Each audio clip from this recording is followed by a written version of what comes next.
토트넘이 FA컵 32강에 무사히 진출하게 되었습니다.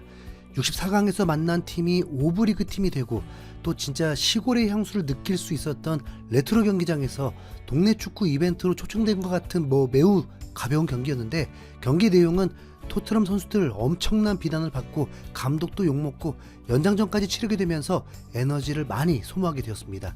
팬들이 더 예민하게 나올 수밖에 없는 이유는 다음 경기가 일주일 후라면 그래도 주전 선수들이 몸풀기로 뛰기도 하고 경기 감각을 찾고 의미 있는 경기가 될 수 있지만 4일 후에 아스날과의 리그 빅매치가 있기 때문에 플랜이 꼬이면 안 됐습니다. 어쨌든 천신만고 끝에 32강에 오르게 되었지만 이 32강 진출은 너무 당연하게 생각해서도 안 됐습니다. 저쪽 런던에서는 전쟁이 치러지고 있었으니까요. FA컵이 잉글랜드 축구 팬들에게 이렇게 중요한 건지 다시 한번 실감하게 되었습니다. 64강에서 아스날이 맨유를 만나게 되었습니다. 두 팀 다 여유가 없어요. 아스날은 당장에 사카가 없는 상황에서 점점 승점을 날리고 있고 챔피언스리그까지 준비해야 하고, 맨유는 리그 13위로 수모를 겪고 있기 때문에 어차피 올라가 봤자 어느 지점에도 탈락할 거 주중에 사우스햄튼이라도 잡을 마음으로 이 경기를 버리고 가도 되는데, 5만여 명의 관중이 동원된 아스날의 홈경기장은 도저히 이 경기를 가볍게 여기게 만들 수 없었습니다. 라인업도 살짝 변화가 있었지만 최소한 이기겠다는 라인업이었습니다. 하필 아르테타 감독은 아모린 감독에게 이미 한번 패배를 경험한 적이 있었죠. 아스날은 맨유를 반 죽여놓을 듯 압도를 했습니다. 그러니까 맨유의 수준이 거의 스포르팅과 비슷하다고 보면 됩니다. 그런데 전반 중반이 되자 전술만 다를 뿐 어느 한 팀이 우세를 보이고 있지는 않았습니다. 아스날 슈팅 4개, 맨유 3개. 옵사이드 골이 있었지만 결과는 빅찬스도 없었습니다. 그럼 이제 누가 초조할까요? 아스날이죠. 아스날은 토트넘이 연장까지 치른 것도 알고 있었습니다. 빨리 승부를 보고 토트넘전을 준비하고 싶었을 텐데 맨유가 버티기를 겁나게 잘하는 겁니다. 급기야 브루노 페르난데스가 후반 7분에 선제골을 폭발시키면서 앞서 나가버렸습니다. 그런데 냉정하게 토트넘 입장에서 누가 이기냐는 중요하지 않았습니다. 더 치열하고 소모되고 할 수 있으면 연장까지 가면서 에너지가 고갈되길 바라게 되죠. 그런데 그걸 맨유가 또 들어줍니다. 달롯이 경고 누적으로 퇴장을 당해버리는 겁니다. 그때는 땡큐는 아니었습니다. 아스날이 압도하고 있었기 때문에 이 경기 결국은 아스날이 이기겠구나 싶었으니까요. 달롯이 퇴장당하고 난 후에 맨유는 정말 제대로 쥐어 터졌습니다. 그리고 마갈량이스가 득점까지 하면서 1대1을 만들었습니다. 아스날이 10명 맨유와 경기하는 만큼 언제라도 골이 나올 수 있다고 생각되잖아요. 토트넘도 그랬잖아요. 아무리 졸전을 펼쳐도 그래도 이기겠지.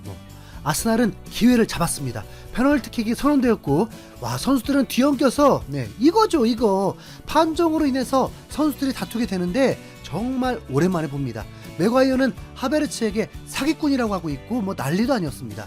6년 전까지는 이런 빅매치에서 자주 볼 수 있었던 장면인데 VAR 시스템을 도입하면서 주심이 판정을 하고도 이후에 기계를 의지했으니까 선수들끼리 굳이 판정에 대한 충돌이 날 필요가 없었으니까요. 하필 FA컵 16강까지는 클래식 경기로 하거든요. 그때서야 FA컵 경기가 이렇게 중요한 대회구나를 실감하게 되었습니다. 거의 결승전 방불케 한 경기였습니다. 아스날이 원하는 대로 될수록 토트넘에게 불리하게 되는 건데, 끝났다 싶은 순간 1400억 외대고르가 페널티킥 골을 놓치면서 맨유가 기사 회생하게 되었습니다. 거기다 10명으로 후반까지 버텼고 그것만으로도 맨유가 토트넘을 도왔죠. 정말 연장전까지 치르게 되었습니다. 그럼 끝났죠. 맨유의 미션은 여기까지. 토트넘이 아스날과 붙을 때 핑계댈 일은 없어졌습니다. 그래도 10명의 맨유니까 패배를 할 줄 알았지만 결과는 연장까지 무승부. 아스날이 연장 포함해서 슈팅이 후반부터 20개 이상이 쏟아졌는데도 맨유가 그걸 버텨버렸습니다. 거의 영화 리얼스틸에서 그 주인공 로봇 같은 거예요. 승부차기까지 갔는데 이젠 서로 대등하게 되죠. 그리고 실수가 훨씬 많았던 아스날이 결국 승부차기에서도 실수가 나오면서 맨유가 원정에서 10명으로도 아스날을 이겨버리고 32강을 진출하는 파란을 일으켜버렸습니다. 13위 맨유는 아스날을 FA컵에서 가장 많이 탈락시킨 팀이라고 합니다. 갑자기 FA컵이 진짜 후끈 달아오르죠. 이후에 32강 대진 추첨이 있었습니다. 아쉽게도 이제 토트넘의 전쟁 차례가 되었습니다. 토트넘이 아스톤빌라 원정 경기를 치르게 되었습니다. 2월 8일 사이에 열리게 되는데 그 기간에는 리그와 카라바오컵 4강 2차전 혹시라도 유로파리그 플레이오프까지 정말 쉴 틈 없는데 32강에서도 쉬지 못하게 생겼습니다. 참고로 토트넘은 지난 시즌에 32강에서 맨시티와 붙었었죠. 첼시가 브라이튼을 상대하는 대진도 있지만 32강에서는 가장 이목이 집중되는 경기일 것입니다. 맨시티, 리버풀은 들어보지도 못한 팀들을 상대하니까 부럽기만 한데 맨유도 아스날을 넘으니까 그래도 레스터시티와 붙게 되네요. 근데 이 경기도 참 운명의 장난 같은 경기죠.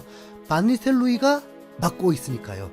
아무튼 FA컵은 엔지 감독이 양민혁에게 기회도 주지 않고 나름 주전급 선수들을 기용하면서 혼자만 중요한 경기로 여기는 줄 알았는데 FA컵이 자연스럽게 중요한 경기라는 걸 알게 되었습니다. 선수들도 파이팅이 넘치겠죠. 토트넘이 5부 리그 팀과 경기를 치른 후에는 정말 말이 많습니다. 그 중에서 가장 큰 화제는 도대체 왜 베르너를 기용한 것이냐와 베르너가 아니라 차라리 양민혁을 넣었어야 했다는 의견이 많았습니다. 완전 굴욕적인 경기였거든요. 테머스 팬들조차도 이 정도일 줄은 몰랐을 것입니다. 베르너는 평점 1점을 받는 굴욕을 당했습니다. 이미 전반전에 티가 많이 났어요. 그런데도 후반전에도 그대로 투입을 했고 정말 오브리그 선수라고 해도 믿을 수 있을 정도였습니다. 우선 이게 축구인 건 맞죠.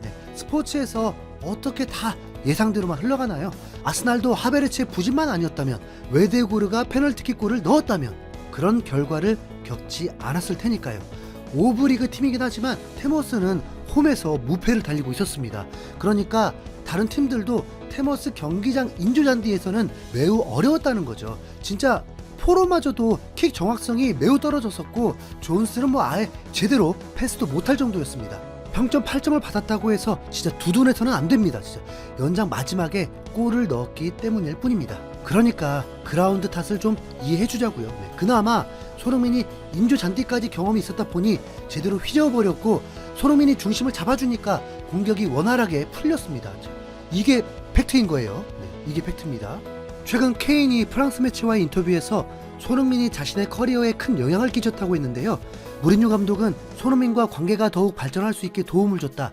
무리뉴 감독 지휘 아래 우리는 훨씬 더 역동적인 역할을 가진 인상적인 듀오였다. 텔레파시가 통하는 공격 조합이 됐다. 나는 손흥민과 잘 어울렸다. 개인적으로 손흥민은 빅리그에서 가장 저평가된 선수 중 한 명이라고 본다. 우리는 기술적으로 잘 맞았고 무리뉴 감독 부임 전에 임무 분담이 확실했다. 내가 9번에 자리했고 손흥민이 왼쪽에서 뛰었다. 내가 전방에서 받아주고 때로는 내려와서 찔러주고 언제든 수시로 역할 변화를 줬다. 지금은 내가 축구에 대한 이해도가 높아져서 비슷한 조합을 찾는 게 가능해졌다.